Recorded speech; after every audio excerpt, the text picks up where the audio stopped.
La déclaration de Barros de Lobou soulève un débat passionnant sur la valorisation des joueurs de football en fonction de leurs accomplissements et de leur impact sur le jeu, plutôt que sur les trophées remportés. Il remet en question l'idée que les succès collectifs, comme les titres de la CAN ou les victoires en Coupe du Monde, devraient être les seuls critères pour déterminer qui est le meilleur joueur.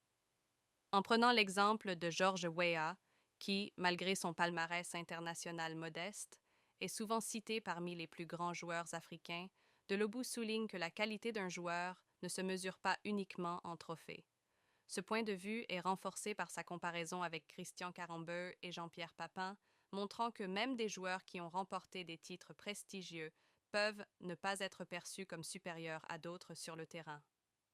En ce qui concerne Didier Drogba, son influence et sa contribution au jeu, notamment avec la Côte d'Ivoire, font de lui une icône, indépendamment de l'absence de titres majeurs comme la CAN.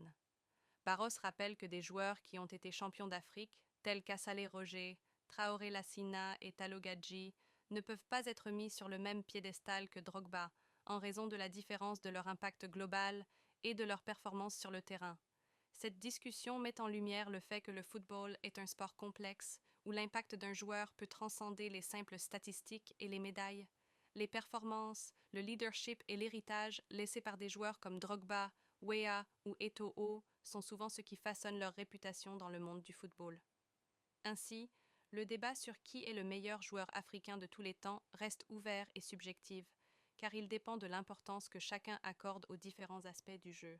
En fin de compte, il est essentiel de reconnaître et d'apprécier les diverses contributions des joueurs, tout en évitant les jugements hâtifs basés uniquement sur les succès collectifs.